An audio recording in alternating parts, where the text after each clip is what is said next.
Olá, tudo bem? Estamos começando mais um UP Notícias Especial Política. Hoje a nossa conversa vai ser com o deputado estadual Goura. Ele também já foi vereador e teve seu nome ventilado para pré-candidato à prefeitura de Curitiba pelo PDT. Tudo bem, Goura? Tudo bom, Pedro? Quero dar aqui um bom dia, uma saudação especial a ti e a toda a equipe aqui que fez esse convite. Muito obrigado, tudo ótimo. Tudo frio, né? Hoje estamos aqui, é um dos dias mais frios do ano de Curitiba. Vamos lá. Exatamente, deputado. Deputado, eu gostaria de falar já direto do seu nome, né? Na verdade, seu nome de batismo é Jorge, né? E aí, numa viagem à Índia, você acabou recebendo o nome Goura, adotando e usando ele aí para os seus cargos na vida pública. Gostaria de saber como foi essa sua experiência na Índia, essa troca aí de como é chamado, e também que aí se tornou professor de yoga, então gostaria de saber, num geral, dessa sua experiência. Bacana, Pedro. Vou tentar sintetizar para não me estender muito. Eu nasci aqui em Curitiba, né? O meu nome de nascimento é Jorge Gomes de Oliveira Brange. Tenho 40 anos e desde os 15, 16 anos que eu comecei a me interessar pela cultura da Índia, pela cultura do yoga, pela meditação. Eu comecei a buscar uns livros sobre budismo, parei de comer carne ali, me tornei vegetariano e daí surgiu uma oportunidade, isso em 1998, de fazer uma viagem à Índia com um grupo de monges Hare Krishna. E foi uma experiência transformadora, como, né, não seria diferente. E no final dessa viagem, eu tive um contato com um professor, né, um guru, um mestre de yoga, e pedi para ser iniciado. E nesse processo de iniciação, assim como num batismo, a pessoa recebe um nome, né, em referência a um dos nomes de Deus na Índia, da língua sânscrita, e eu recebi o nome Goura Nataraja Das, que quer dizer o servo do rei dos dançarinos, Krishna, que é um dos nomes de Krishna. Na volta, né, para o Brasil, eu tinha 18 anos, comecei a cursar filosofia na Universidade Federal, e eu acabei, Pedro, de uma forma assim meio brincando, né, com o nome, assim, né? As pessoas me perguntavam qual é o teu nome. Às vezes eu falava Goura, às vezes eu falava Jorge, mas acabou pegando o Goura entre os amigos, entre toda a rede, assim, até minha mãe me chama de Goura, assim. E isso já faz bastante tempo, né? Eu desde então me aprofundando nos estudos, dei aulas de yoga, ainda dou aulas de yoga, dei aulas de sânscrito no Centro de Línguas da Universidade Federal do Paraná e acabei me envolvendo cada vez mais com as discussões políticas, com a discussão sobre Curitiba em específico. E quando tomei a decisão de ser candidato, de entrar na vida política partidária, decidi manter o nome Goura, por mais que fosse um pouco diferente, né? E muita gente falava Moura, eu falava não, é com G. E a gente foi assim se acostumando. Agora já é até curioso de ver como Goura, que na Índia é um nome mais ou menos comum, ele aqui agora já é reconhecido, né, por muitos. Então essa é brevemente essa história. Eu ainda, como eu disse, tenho um envolvimento muito forte com o yoga, com a cultura da meditação. Participo quando possível de eventos, de aulas, mas cada vez mais, pelo menos nesses últimos 5 anos, é a atividade política com a qual eu tenho me dedicado que me absorve a integralidade do tempo. A partir de 2014, por mais que não tenha sido eleito, as coisas acabaram acontecendo muito rápido, né, na política para você e evoluindo muito rápido. E eu gostaria que você comentasse a sua saída de vereador para deputado estadual durante o seu mandato como vereador, porque até entrevistei há um tempo atrás a professora Josete, na época que ela ainda era a líder da oposição, e ela fala que é felizmente e infelizmente ao mesmo tempo. Felizmente por você estar fazendo um novo trabalho na Alep, mas infelizmente porque daí ela perdeu um membro importante da oposição ali na visão dela. Então gostaria de que você falasse um pouco sobre essa transição de vereador para deputado estadual. Bom, Pedro, a premissa e a prerrogativa regimental do Poder Legislativo, que é de fiscalizar o Poder Executivo, ela, na maior parte das vezes, não ocorre de verdade pela grande maioria dos legisladores. Tá? E o que eu quero dizer com isso? A partir do momento em que você, um vereador, uma vereadora, começa a fiscalizar o prefeito, você é visto pelo prefeito, você é visto pelos seus pares ali como alguém que está atrapalhando o jogo. Então, eles te levam para a oposição.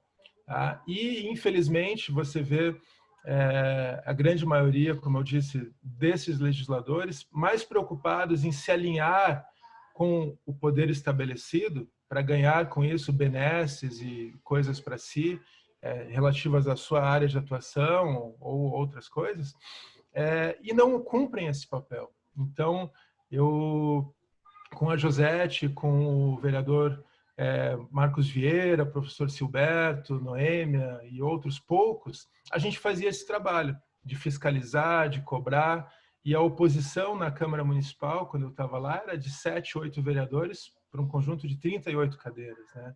Agora, na Assembleia, é ainda pior, Pedro. A gente somos 7 vereadores da oposição de 54 vereadores, deputados no total.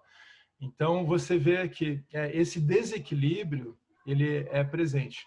Eu fui candidato também aqui a deputado estadual a partir de uma perspectiva que eu acho que é muito significativa, de que Curitiba é uma região metropolitana. A gente não vive apenas nos limites territoriais do município de Curitiba, a gente já vive numa grande cidade, uma cidade conurbada com Araucária, com Pinhais, quase com 4 Barras já, mas que faz parte, né, de uma região metropolitana, de uma metrópole, e como deputado estadual a gente pode provocar discussões e trazer propostas legislativas que abordem toda a região metropolitana, né? Com isso também melhorando a vida de Curitiba.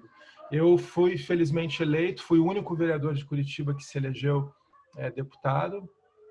Se eu não me engano, 16 estavam candidatos a deputado estadual, a Josete e acho que o Silberto a federal. Eu fui o único que se elegeu, né, que saiu da Câmara Municipal, e reconheço aqui com muita gratidão, aqui em Curitiba eu tive mais de 27 mil votos apenas em Curitiba e outros 10 mil a mais em todo o Paraná, mas que é um reconhecimento da nossa atuação na Câmara Municipal, sem sombra de dúvidas. Né? Eu fui bloqueado pelo prefeito Rafael Greca nas redes sociais, fui o líder da oposição, fui classificado de agourento pelo prefeito, ele falava das criaturas agourentas que lhe faziam a oposição, e eu tratei isso sempre, né, reconhecendo a figura quase caricatural que é esse prefeito de Curitiba atual, e tratando disso, assim, há um desrespeito muito grande do prefeito ao rito democrático, ao equilíbrio entre os poderes, à independência entre os poderes, e questões que assim ficaram muito explícitas, sabe, Pedro? Por exemplo, eu tinha um projeto de lei que era a Lei da Agricultura Urbana. Essa lei, se eu fosse apresentá-la em meu nome na Câmara Municipal, o governo a prefeitura ia derrubar, ia orientar para votar contra.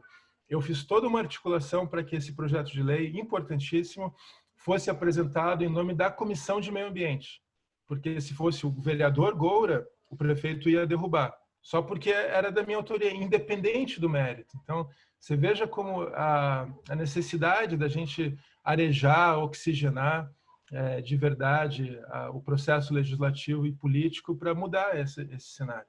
Mas, enfim, resumindo, há também agora, né, novamente no ano eleitoral, se ainda fosse vereador, eu provavelmente teria muitas chances de ser reeleito.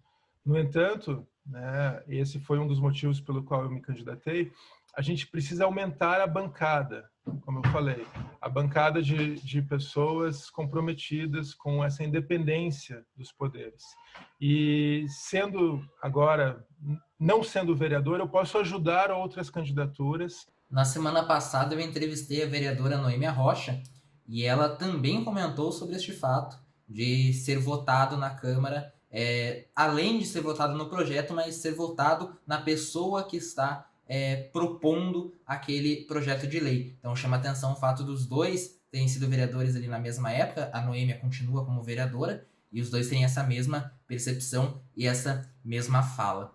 Agora falando sobre os seus projetos, sobre uma das suas principais bandeiras, que é a mobilidade urbana, gostaria de falar um pouco sobre a questão das bicicletas que tiveram um aumento de vendas durante a quarentena, e a gente já conversou, deputado, na Alep, em uma oportunidade, quando estava sendo votado o projeto de que obrigaria todas as novas obras realizadas no estado já tivesse ali junto também sido construída a ciclovia, para as pessoas tivessem esse acesso também através das bicicletas. Queria saber como estão os projetos atualmente, futuras proposições, até levando em conta este fato do aumento de vendas das bicicletas durante a quarentena. Pedro, é uma pergunta muito pertinente, né? A gente viu aqui durante a pandemia, não só no Brasil, mas no mundo todo, a bicicleta surgiu ou ressurgiu, né, como uma aposta de uma forma da gente possibilitar com que as pessoas continuem se deslocando na cidade,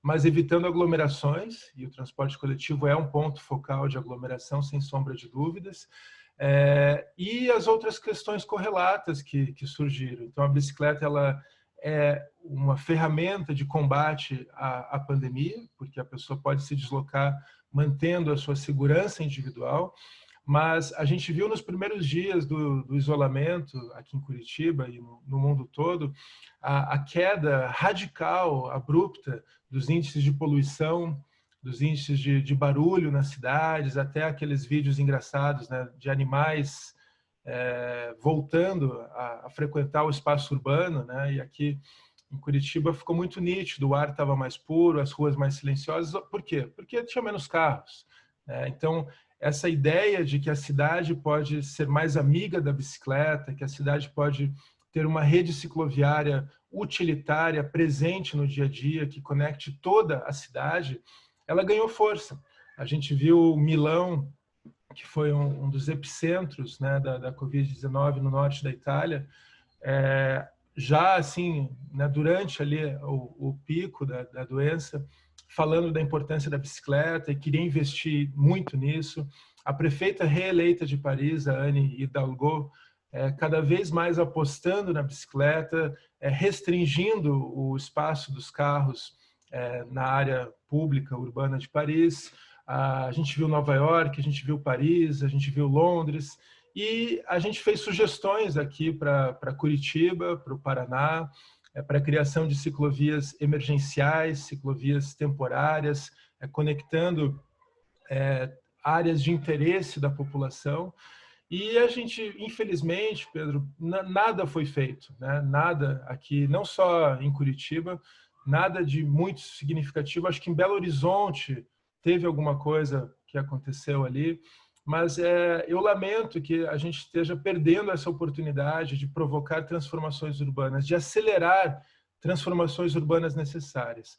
O elogio da bicicleta, a necessidade de políticas públicas para aumentar o uso da bicicleta nas cidades paranaenses, é uma coisa que, como você falou, eu tenho falado isso já há 15, 20 anos que a gente está falando isso, gritando isso nas ruas, na Assembleia Legislativa. Eu lembro que em 2012 eu fiz um discurso no Grande Expediente, a convite do deputado Rasca Rodrigues, discursei para os deputados sobre isso, em 2012.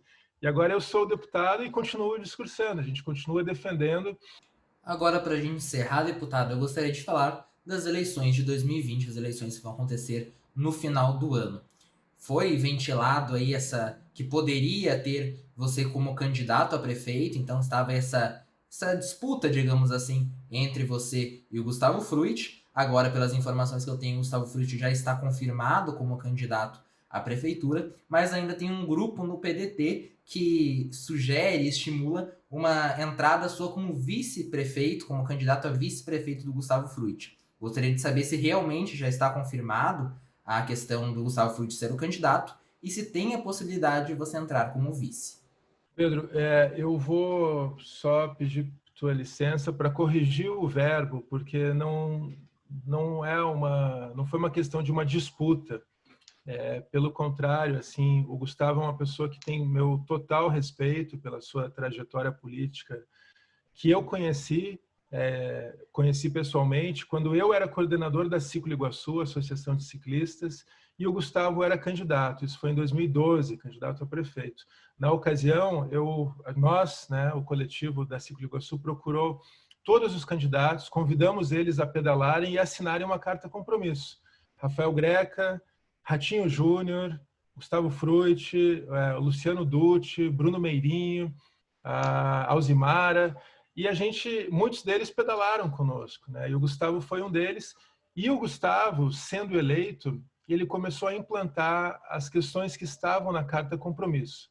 Redução da velocidade dos automóveis na área central, a melhoria das condições para a bicicleta como um todo, a criação de uma coordenação de mobilidade urbana na Secretaria de Trânsito, no IPUC, igualmente. Isso foi sendo feito pelo Gustavo e eu pude acompanhar mais de perto a sua atuação política, e eu só tenho respeito ao Gustavo pela coerência com que ele age, pela visão assim da democracia que ele carrega. E então, por outro lado, eu tenho uma trajetória minha, individual, própria, que não diz respeito ao partido em que eu estou, que é uma vontade de transformar a realidade. Então, eu sempre defendi isso. Como curitibano, sempre quis que essa cidade fosse mais legal, fosse menos injusta, fosse menos violenta, sempre quis transformar isso.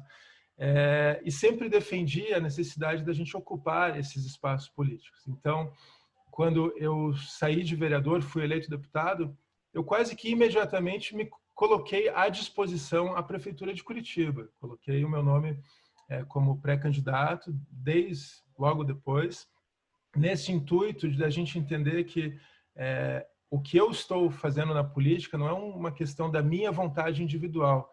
Eu acho que a gente tem um processo coletivo de pautas, de ideias, de visões da cidade que eu estou representando apenas, né? Então, eu sinto que cada vez mais essas pautas, essas ideias precisam ocupar o espaço da discussão. Por isso que eu me coloquei como pré-candidato.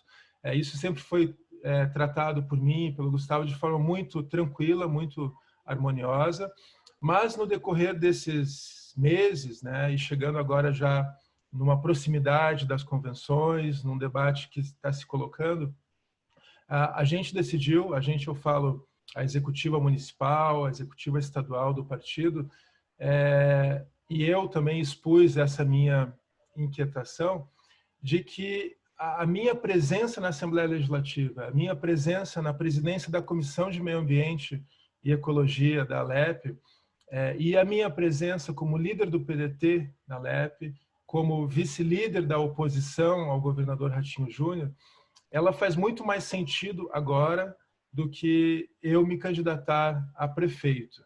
E a tua outra questão é sobre a vice. Isso ainda não está sendo discutido, ainda não está definido, mas a princípio eu entendo que uma gestão do Gustavo Frutti, que eu acho que o Gustavo, por todas as suas qualidades e virtudes e pela conjuntura do momento, é uma candidatura que tem chances reais de ir para o segundo turno, tá? E no segundo turno, a gente tem que ter essa humildade, acho que tem que ter essa estratégia política.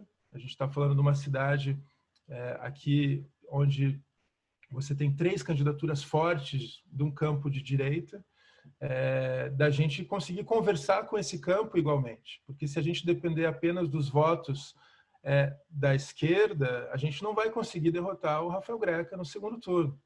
Então, eu acho que é importantíssimo ter essa sobriedade, essa visão estratégica de possíveis configurações num segundo turno. Eu espero que o Gustavo vá para o segundo turno, eu vou trabalhar para isso, mas que a gente vai ter que ter essas conversas para derrotar o Greca no segundo turno. Eu não me vejo como vice, Pedro, pelo sentido de que, como eu expus, a gente precisa continuar na Assembleia Legislativa. Uma gestão do prefeito Gustavo, eu tenho certeza que vai ser uma gestão que vai carregar e vai honrar as bandeiras e as pautas que eu defendo. Então, eu vou me sentir plenamente representado numa gestão Frutti do Gustavo na prefeitura e vou ajudar, como eu disse, na candidatura e na gestão da cidade como eu puder. Estamos chegando ao final de mais uma edição do P Notícias Especial Política. Quero agradecer a minha coprodutora, Samar Mourad, a professora orientadora, Sandra Nodari, e a coordenadora do curso de jornalismo da Universidade Positivo, Maria Zaclis Veiga.